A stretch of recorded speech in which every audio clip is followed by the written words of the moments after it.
Mesdames et messieurs, bonjour et bienvenue donc à ce grand moment. C'est les premières assises du syndicat des cavistes professionnels. Alors, il y aura de multiples interventions pendant la matinée. Après, vous aurez aussi 20 à 30 minutes de questions-réponses et témoignages. Normalement, le programme a été largement travaillé depuis de longues semaines. Et pour débuter, on va faire une petite mise en bouche avec un film signé Dominique Fenouil qui va vous expliquer la réalité, et je sais s'il est important, du caviste en 2011. Nathalie.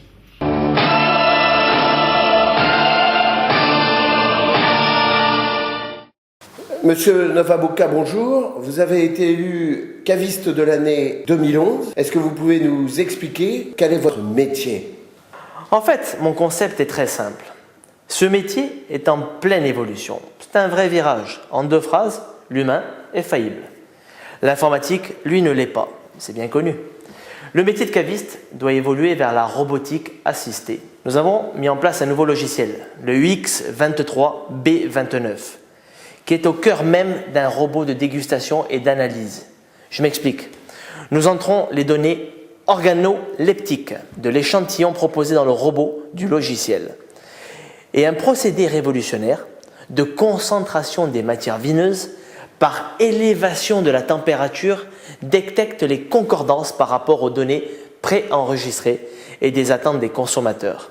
Mais en plus, ce logiciel nous donne le prix de vente idéal, acceptable pour ce consommateur et même le nombre de bouteilles que nous allons vendre à 5% près. Évidemment, ce procédé nous permet d'éliminer tous les vins de viticulteurs qui ne veulent pas rentrer dans le moule de ces recommandations.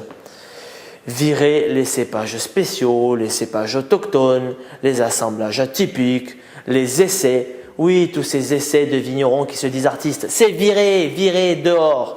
Ce logiciel permet de tirer un trait définitif sur l'humain, sur le contact humain, sur le rapport humain et donc sur la faiblesse humaine.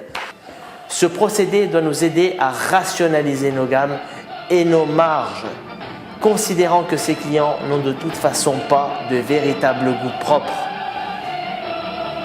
Enfin, nous travaillons sur un système de concentration des vins en poudre qui doit, à terme, nous faire même réaliser des économies de transport, de logistique, des économies. Cauchemar, c'est un mauvais rêve. C'est un cauchemar. Ah non, c'était un cauchemar. Wow.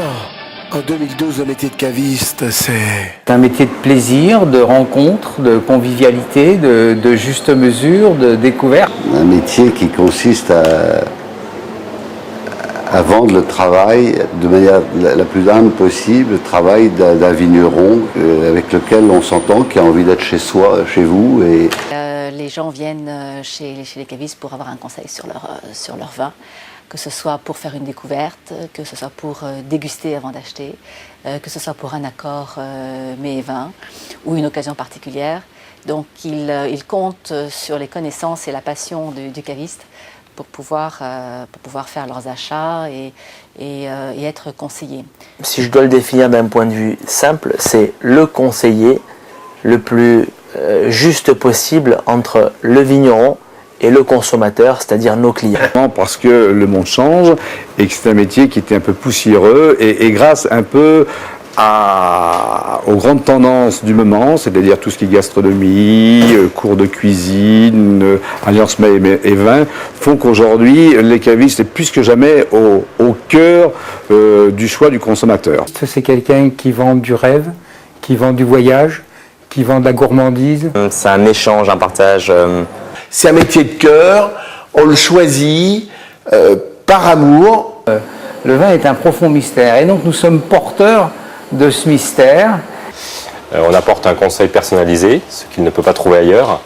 Pour moi, le métier de caviste, c'est avant tout un métier de plaisir, c'est un métier de partage, où on va faire découvrir des choses qu'on aime, des vins qu'on aime, des vignerons qu'on aime, et c'est des histoires qu'on va raconter à travers un vin, à travers un conseil.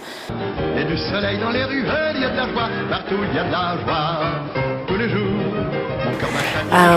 C'est un pour le conseil de mon caviste Xavier qui me fait découvrir des vins, qui me donne des cours d'œnologie, qui nous permet d'associer aussi pour nous les femmes des plats avec des vins.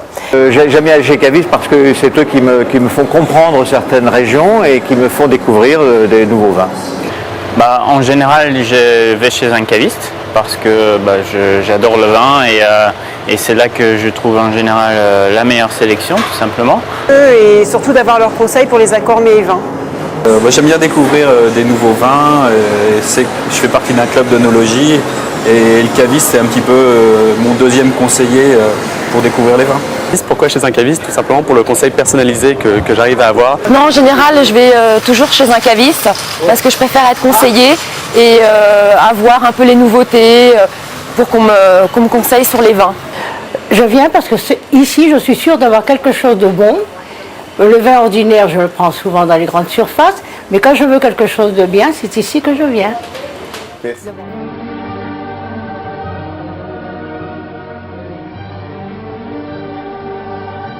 Bonjour, monseigneur. Bonjour, Manon. Je veux que tu me livres 2 tonneaux de ta vinasse. Et fais en sorte qu'il soit meilleur que la dernière fois, sinon je te ferai fouetter par mes gens. Mais monseigneur, c'est un honneur de vous servir. Vous savez que c'est mon échoppe qui est le meilleur marchand de vin de la contrée. Vous serez livré dès aujourd'hui du meilleur. Mais vous revenez de vacances, monseigneur. Mais quelle est cette outrecuidance? Pourquoi dis-tu cela? Mais parce que vous êtes bronzé, monseigneur. Mais pas du tout. Ça fait 5 ans que je suis en train de guerroyer contre l'Anglois en Normandie. Un pays où il pleut tout le temps. Je suis revenu hier, j'ai retiré ma cuirasse. C'est de la rouille.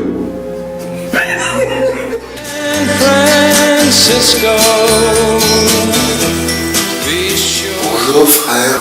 Ouais, peace frère. La bouteille que tu m'as vendue hier, elle était bouchonnée. Pas cool le bouchon. Tu veux que je te la change? Oh non, c'est pas grave. À bientôt. Peace. À bientôt. Ma petite entreprise connaît pas la crise. Épanouie, elle existe